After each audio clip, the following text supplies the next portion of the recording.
Boa noite a todos, boa noite aos encarnados e aos encarnados presentes. Nesse momento vamos fazer uma prece de abertura e imaginar a presença do nosso irmão maior, Cristo Senhor Jesus, onde Ele sempre nos ensinou. Onde estiverem duas ou mais pessoas, Ele ali estaria presente. Nós também contamos com os irmãos mentores, guias espirituais, anjos e guarda da casa de Vanete, e pedimos também que hoje saiamos aqui com um pouco mais de sabedoria, de fraternidade, de amor, e que nós possamos levar também aos irmãos que não puderam vir uma palavra de carinho, uma palavra de muita fraternidade. Pai nosso, que estais no céu, santificado seja o teu nome, venha a nós o teu reino, seja feita a tua vontade, assim na terra como no céu.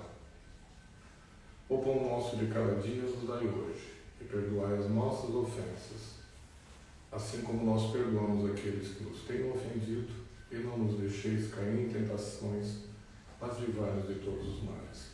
Ave Maria, cheia de graça, o Senhor é convosco. Bendito sois vós entre as mulheres, e bendito é o fruto do vosso ventre, Jesus. Santa Maria, Mãe de Jesus, orai por nós, filhos do Senhor, agora e na hora de nossa desencarnação, que assim seja. Boa noite a todos novamente. Hoje nós iremos falar, meus irmãos, o nosso retorno para a casa do Pai, como filhos pródigos. É muito importante essa parábola, ela é um evangelho dentro do próprio evangelho de Jesus. Por quê?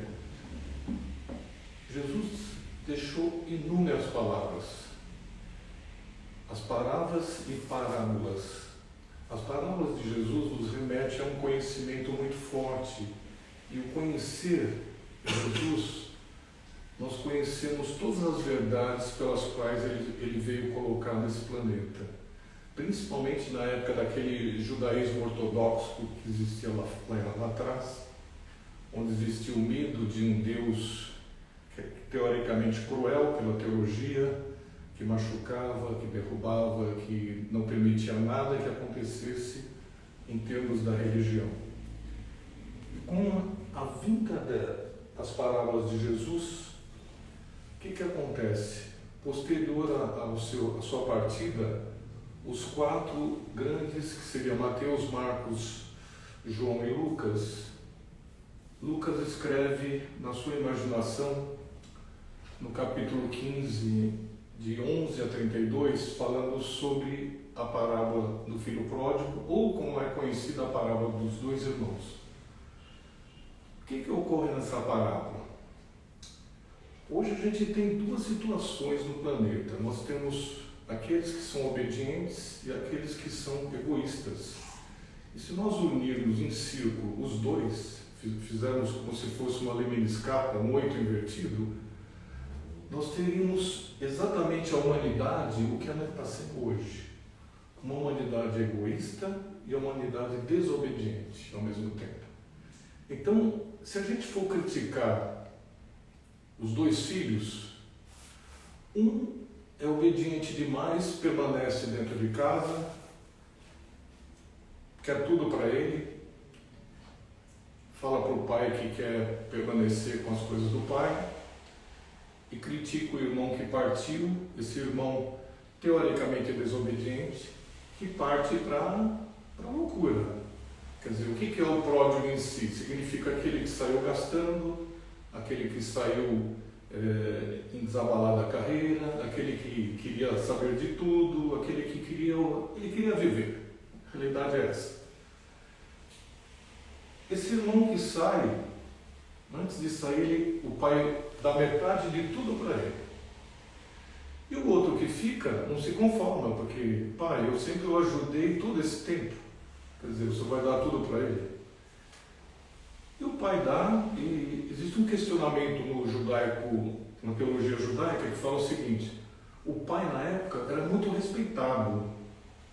Então os judeus não admitiam que esse pai fosse largado da forma que ele largou. Mas só que esse pai, entre aspas, é Deus. Então, essa parábola coloca o seguinte, que existe uma bondade de Deus, onde ele realmente persevera, ele está atrás de nós, e não os filhos pródigos estão atrás dele. Deus está atrás de nós o tempo inteiro. Nós não nos tornamos acháveis, essa é a realidade. E o fazedor se foi, o fazedor é o nosso ego, então o ego está indo embora. Quem está tomando conta de nós agora é a nossa alma. E o que acontece com esse filho pródigo? Nós estamos cansados, esse que é o detalhe. O filho pródigo, quando ele retorna para a casa do pai, ele vai para um país teórico, que eles falam que é um país sem fim, longe. Ele arruma um local para trabalhar, ele começa a se alimentar, ele quer se alimentar da comida dos porcos, porque ele é um gestor daquela parte dos porcos. E um belo dia ele acorda e fala assim, agora eu preciso voltar para a casa do meu pai. Por quê?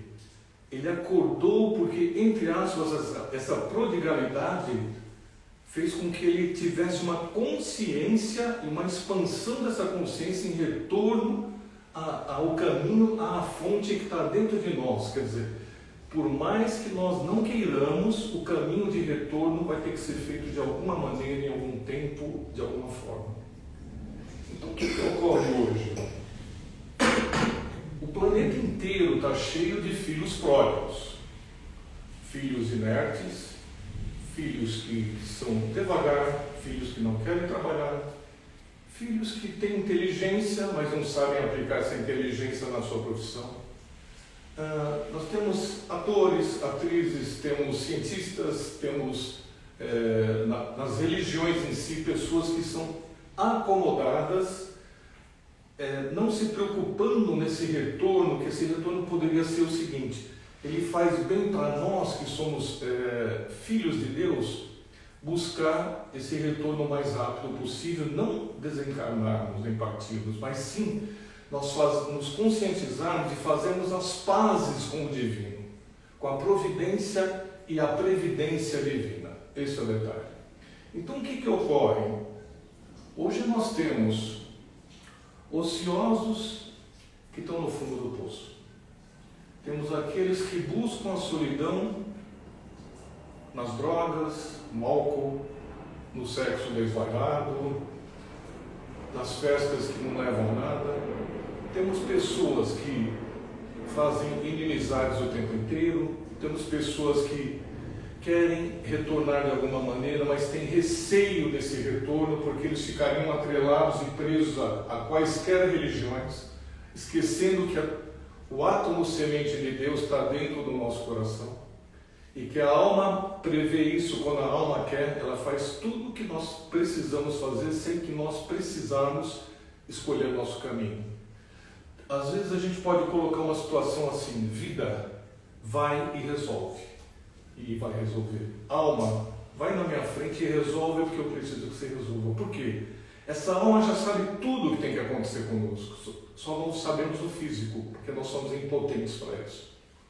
Então, nesse retorno à casa do Pai, essa prodigalidade que existe no planeta faz com que as pessoas se machuquem, as pessoas sentem a dor desse processo de retorno, tem receio, tem medo, e nessa ociosidade você deixa de fazer o seu melhor trabalho, que seria você cumprir a meta do Espírito, que, ou seja, você caminhar nas palavras que foram colocadas por Deus em Jesus. Por quê? O que acontece? Tem uma passagem das 99 ovelhas. Todo mundo já deve ter ouvido isso.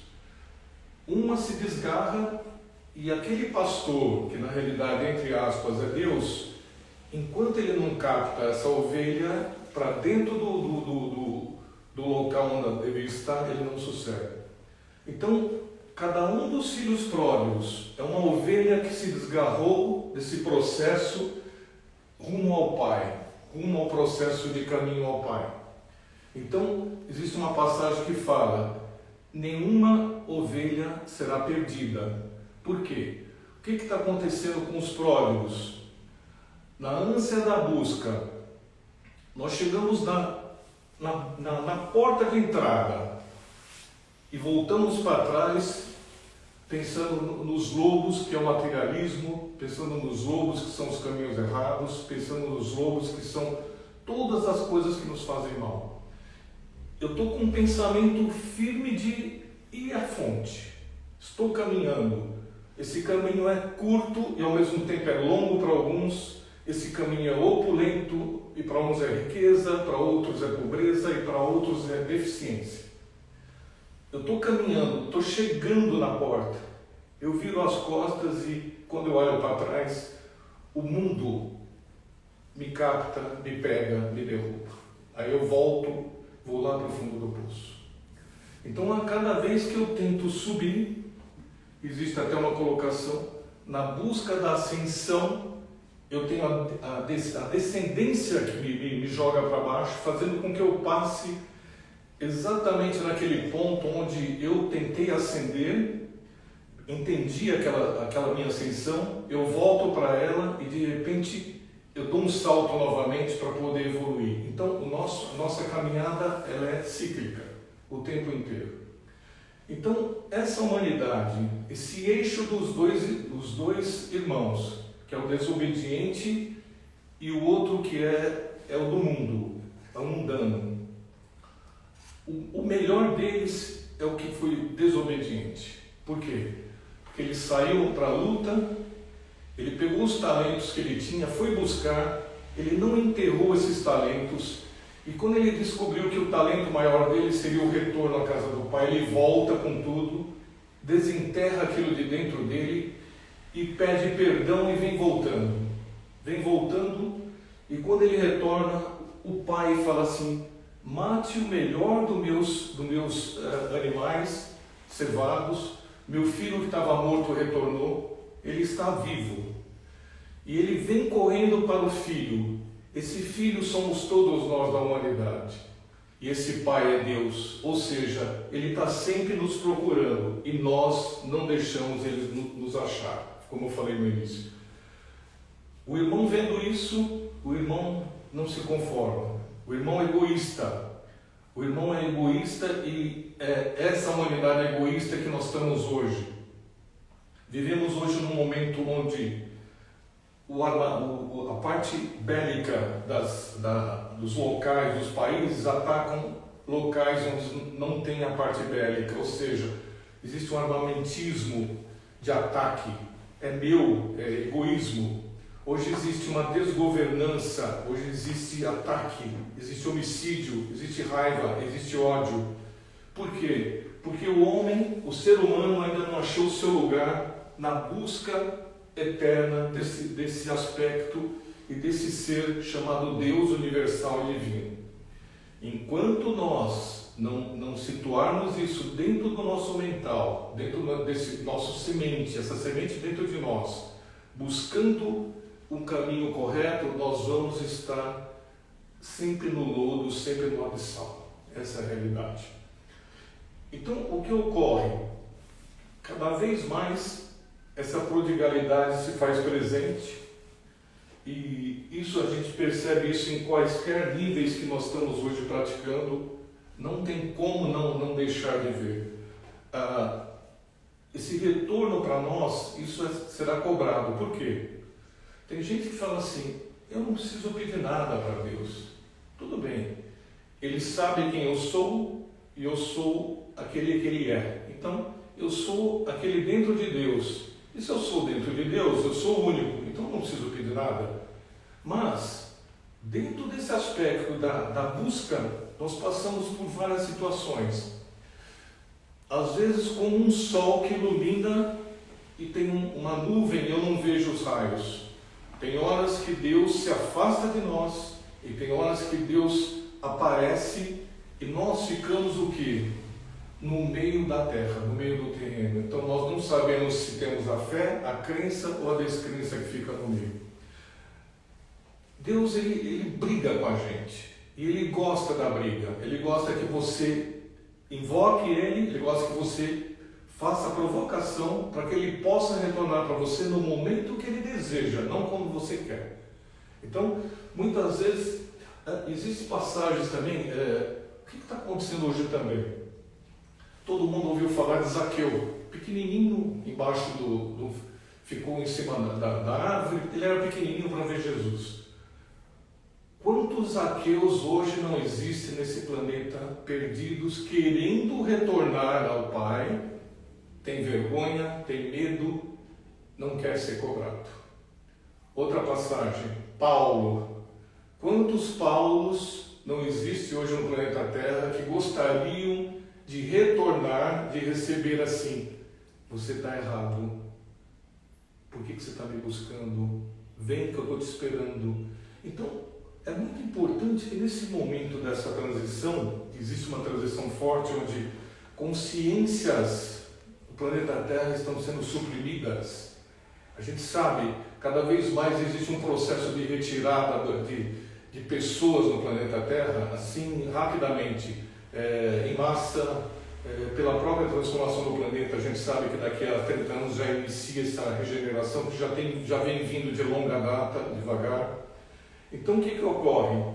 Cada vez mais está se cobrando isso para que a gente tenha uma consciência do nosso verdadeiro caminho. E o processo de conscientização, ele é tão grande que hoje você se sente praticamente perdido dentro de quaisquer religiões. Quaisquer uma. Por quê? O que ocorre? A informação dada, vindo para nós, vem às vezes como informação de um medo, onde ainda se tem muito receio do retorno à pátria espiritual por quaisquer religiões. Então, a prodigalidade, o retorno à fonte, ela te cobra para que você seja mais jovial, para que você seja mais inteligente, para que você seja mais fraterno, mais caridoso, benevolente, para que você seja uma pessoa consciente da sua real participação dentro dessa missão que se chama Caminho de Jesus. Os caminhos de Jesus não são fáceis, não são para todos.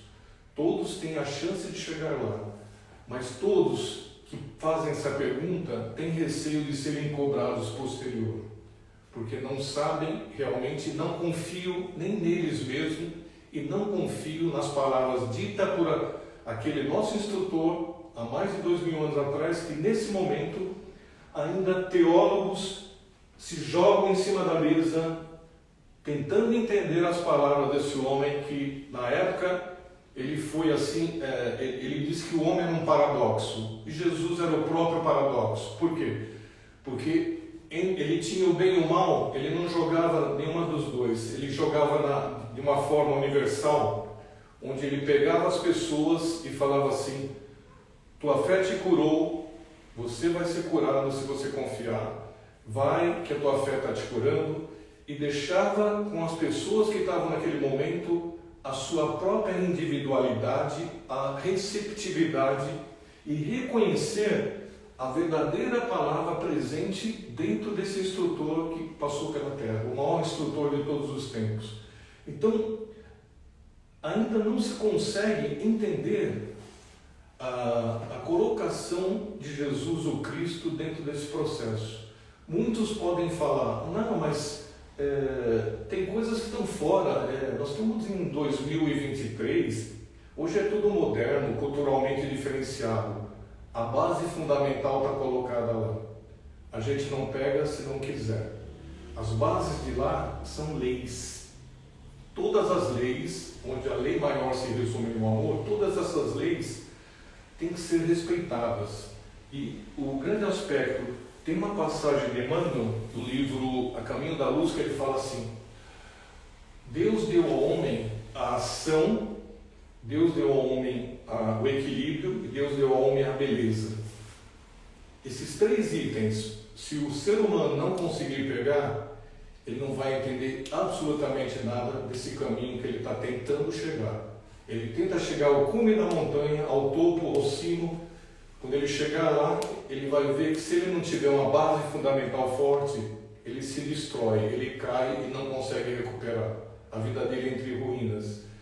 E veja bem, Deus gosta e Jesus gosta daqueles que são machucados, aqueles que são raivosos, aqueles que estão dentro de si com cicatrizes fortes. Por quê?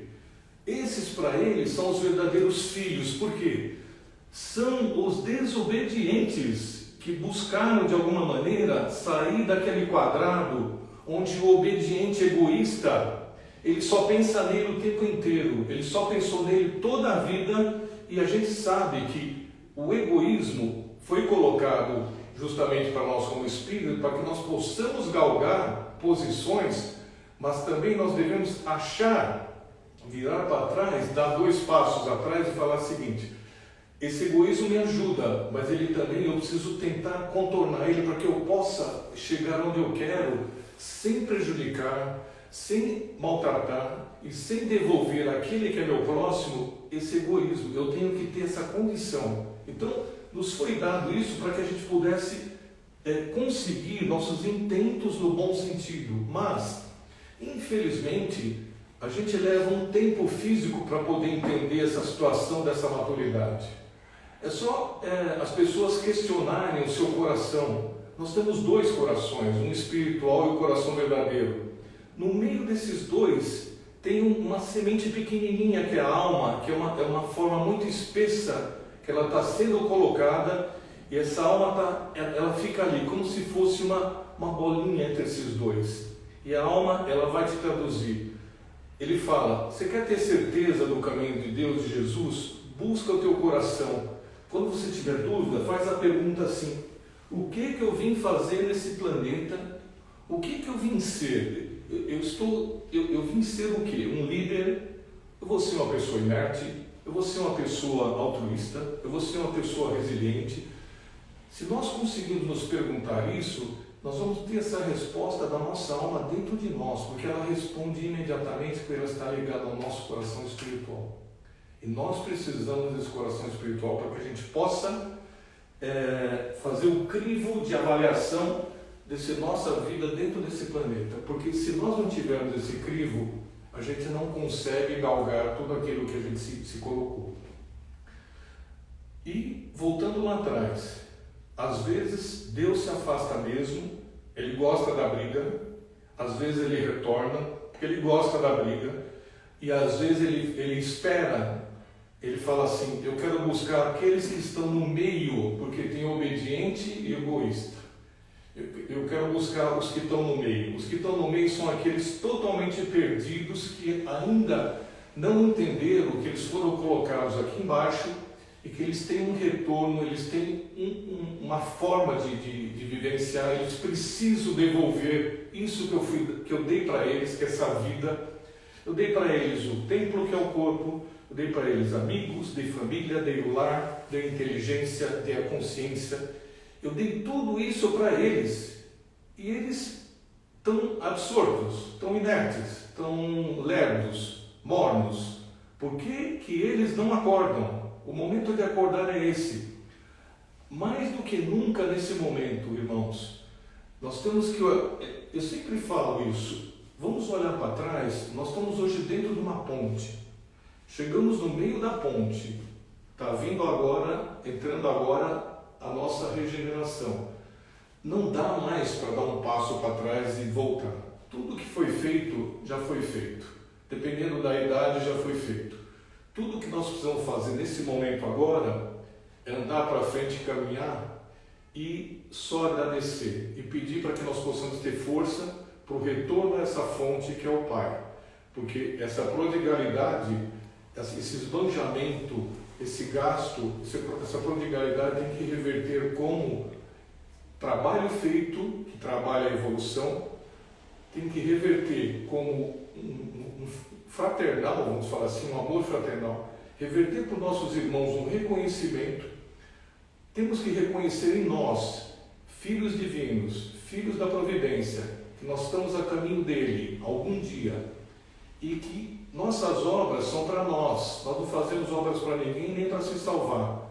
Esse céu aí falado lá em cima é um céu infantil, místico, que ainda não está tão provado assim por todo esse processo. Ainda existe muita diferença. Mesmo lá em cima, os problemas são diferentes dos nossos, porque o que aqui embaixo é uma cópia lá de cima. Então, o que ocorre? Nós ainda estamos caminhando, tentamos entender o processo dessa reencarnação, o processo dessa erraticidade do espírito, quer dizer, do nosso estudo.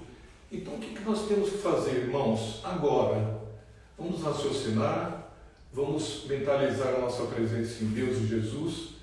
Vamos imaginar o seguinte: somos caminhantes, viandantes, procurando a casa do Pai.